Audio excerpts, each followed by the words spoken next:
ఈరోజు అనగా 27వ తారీఖు మార్కు సువార్త 10వ అధ్యాయము 17వ వచనం నుండి 27 వరకు.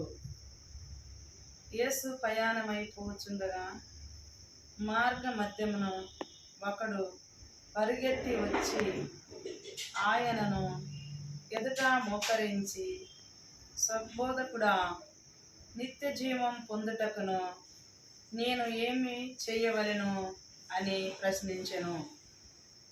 అందుకు యేసు, మంచివాడు ఎవడు అని నన్ను ఎలా సంబోధించుచున్నారు?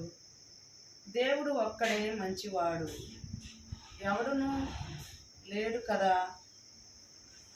దైవాజ్ఞలను నీవు వెరుగుదువు గదా.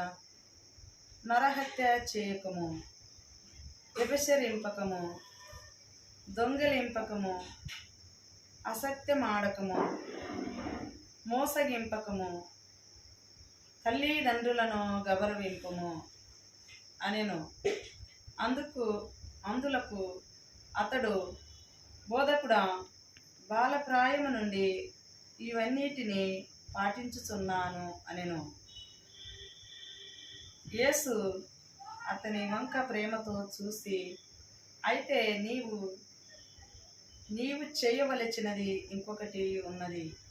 నీవు వెళ్ళి నీకు ఉన్నదంతయు వెచ్చించి పేదలకి దానము చేయుము. ఆ పిమ్మట వచ్చి నన్ను అనుసరింపుము. పరలోకమందు నీకు ధనము చేకూర్చును అనెను. ఆ యువకుడు అధిక సంపత్తి గలవాడు అగుటచే ఈ మాటలను విని మనసు చిన్నబుచ్చుకొని పోయెను. యేసు చుట్టూ ఉన్న వాళ్ళను చూసి తన శిష్యులతో, ధనవంతుడు దేవుని రాజ్యమున ప్రవేశించుట ఎంతో కష్టము అనెను. ఈ మాటలు ఆలకించిన శిష్యులు ఆశ్చర్యపడిరి. యేసు ఇంకను వారితో, బిడ్డలారా, దేవుని రాజ్యమును ప్రవేశించుట ఎంతో కష్టము. ధనవంతుడు దేవుని రాజ్యమును ప్రవేశించుట కంటే ఒంటె సూది బెజ్జములో దూరిపోవుట సులభము అనెను. ఈ మాటలు వినిన శిష్యులు మరింత ఆశ్చర్యపడిరి. అట్లయినా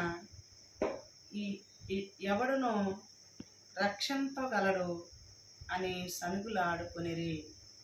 యేసు వారితో, మానవునికి ఇది అసాధ్యము, దేవునికి